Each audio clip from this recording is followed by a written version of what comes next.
Party അടിയന്തരമായി രാഹുൽ മങ്കൂട്ടത്തിലിനെ പ്രാഥമിക അംഗത്വത്തിൽ നിന്നും പുറത്താക്കണമെന്നും പടിയടച്ച് പിണ്ടം വെക്കണമെന്നും രാഹുൽ ഒരു സൈക്കോപാത്താണ് എന്നുമൊക്കെ സോഷ്യൽ മീഡിയ പ്ലാറ്റ്ഫോമിലൂടെ ആവശ്യപ്പെട്ട സ്വന്തം പാർട്ടിക്കാരിയുടെ വാദങ്ങൾ പൊളിച്ചടുക്കുകയാണ് സുപ്രീം കോടതിയിലെ പ്രശസ്ത അഭിഭാഷക അഡ്വക്കേറ്റ് ദീപ ജോസഫ്. രാഹുൽ മാങ്കൂട്ടമല്ല, അദ്ദേഹത്തിന്റെ മനോനിലയാണ് പ്രശ്നം. ഞരമ്പൻ എന്ന നാടൻ ഭാഷ CPM സൈബർ സഖാക്കൾ പ്രയോഗിക്കുമ്പോൾ അതിനെ പ്രതിരോധിക്കേണ്ട ഗതികേടിൽ കോൺഗ്രസ് പ്രവർത്തകർ പോകേണ്ട സമയമല്ല ഇത്. എത്ര കിട്ടിയാലും പഠിക്കില്ല എന്നാണേൽ ഇനി പഠിക്കാൻ പാർട്ടി ഉണ്ടാവില്ല. പാർട്ടി നടപടിയെടുത്താൽ എത്ര ഉന്നത നേതാവിന്റെ സംരക്ഷണം ഉണ്ടെങ്കിലും യാഥാർത്ഥ്യം മനസ്സിലാക്കി മാത്രമേ പിന്നീടുള്ള സംരക്ഷണ കാര്യം തീരുമാനിക്കാവൂ എന്നൊക്കെയാണ് ഫേസ്ബുക്ക് പോസ്റ്റിലൂടെ യൂത്ത് കോൺഗ്രസ് സംസ്ഥാന ജനറൽ സെക്രട്ടറി സജ്ജന ബി സാജൻ ഉറഞ്ഞു തുള്ളിയിരുന്നത്. ആർക്കാണ് ഇദ്ദേഹത്തെ ഇപ്പോൾ പരിശുദ്ധനാക്കിയേ മതിയാവൂ എന്ന ധൃതി ഉള്ളതെന്നാണ് സജ്ജന ചോദിച്ചിരുന്നത്. പെൺകുട്ടികളുടെ മാനത്തിനും വിലയുണ്ട് എന്ന് നേതൃത്വം മനസ്സിലാക്കണം. നീതി എന്നുള്ളത് പീഡിപ്പിക്കുന്നവനല്ല, ഇരകൾക്കുള്ളതാണ്. ഗർഭചിത്രവും പീഡനങ്ങളും എല്ലാം മാധ്യമത്തിലൂടെയും അല്ലാതെയും നേതൃത്വത്തിനും എല്ലാ പേർക്കും മനസ്സിലായിട്ടും ആ കുട്ടികൾ പരാതി നൽകിയില്ല എന്ന് പറയുന്നത് അവരുടെ ആത്മാഭിമാനത്തിനോടുള്ള വെല്ലുവിളി തന്നെയാണ്. അവർ പരാതി നൽകിയാൽ പാർട്ടിക്ക് എന്ത് ചെയ്യാനാകുമെന്നും സജ്ജന ചോദിച്ചിരുന്നു. എന്റെ സംസ്ഥാന പ്രസിഡന്റൊക്കെ ആയിരുന്നു എന്നുള്ളത് ശരി തന്നെയാണ്. യൂത്ത് കോൺഗ്രസ് ദേശീയ നേതൃത്വം എടുത്തത് മാതൃകാപരമായ നടപടിയാണ്. അത് രാജിവെച്ചതല്ല, രാജിവെപ്പിച്ചതാണ്. മറ്റു കാര്യങ്ങൾ മാന്യതയോർത്ത് ഇപ്പോൾ പറയുന്നില്ല. ഇനിയും രമേഷ് പിഷാരടിമാരും രാഹുൽ ഈശ്വർമാരും വരും. അവരോട് മറ്റൊന്നും പറയാനില്ല. സ്ത്രീപക്ഷം എന്നൊരു പക്ഷമുണ്ട്. തൻവിയും അനുശ്രീയും ഒക്കെ പണം വാങ്ങി ഏതെങ്കിലും പരിപാടികളിൽ ഗസ്റ്റായി പോകുന്നത് പോലെയല്ല പാർട്ടിയിലെ വനിതാ പ്രവർത്തകർ.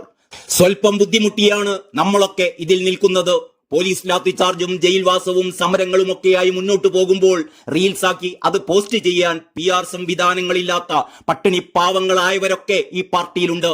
അതിൽ ആത്മാഭിമാനം പണയം വെക്കാത്ത നമ്മളെപ്പോലുള്ളവർക്ക് വേണ്ടി പാർട്ടി ഇതുപോലുള്ള സൈക്കോപാത്തുകളെ പടിയടച്ച് പിണ്ടം വെച്ചേ മതിയാവുകയുള്ളൂ എന്നും പറഞ്ഞുകൊണ്ടാണ് ഈ യൂത്ത് കോൺഗ്രസുകാരി അവരുടെ പോസ്റ്റ് അവസാനിപ്പിച്ചിരുന്നത്. ഇനി നമുക്ക് അഡ്വക്കേറ്റ് ദീപ ജോസഫിന്റെ അതിഗംഭീരമായ ആ പോസ്റ്റ് ഒന്ന് നോക്കാം. രാഹുലിനെതിരെ ഉറഞ്ഞു തുള്ളുന്ന കോൺഗ്രസുകാരടക്കം മനസ്സിലാക്കേണ്ടതായ കാര്യങ്ങൾ.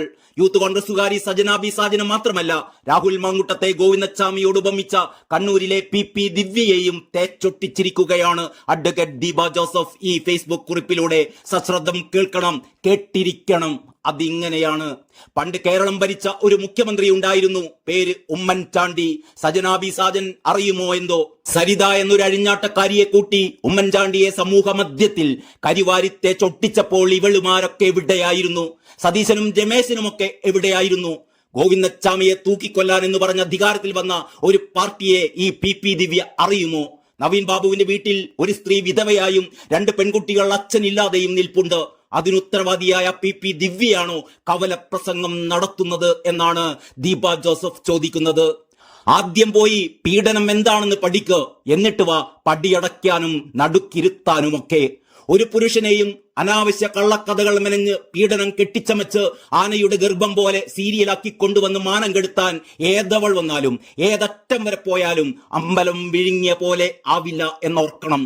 ഞാനും ഒരു പെണ്ണല്ലേ എന്ന് ചോദിക്കുന്നവരോട് ഇത്രയും കൂടി പറയട്ടെ, അതെ, ഞാനും ഒരു പെണ്ണാണ്. നിൽക്കേണ്ട നിലക്ക് നിൽക്കണം. ആണുങ്ങൾ അങ്ങനെ പലതും പറയും. അതൊക്കെ കേട്ട് കട്ടിലിൽ കിടക്കാൻ തുടങ്ങിയാൽ പിന്നെ ഗർഭം ധരിക്കാൻ മാത്രമേ സമയം കാണൂ. ഇഷ്ടമുള്ള പുരുഷനെ വീട്ടിൽ കാട്ടിക്കൊടുത്ത് കല്യാണം കഴിച്ചിട്ട് പോരെ പിന്നെയുള്ള കാര്യങ്ങളൊക്കെ. അതാദ്യം ചെയ്യേണ്ടത്, പിന്നെയും പിന്നെ ചെയ്യേണ്ടത് ആദ്യവും.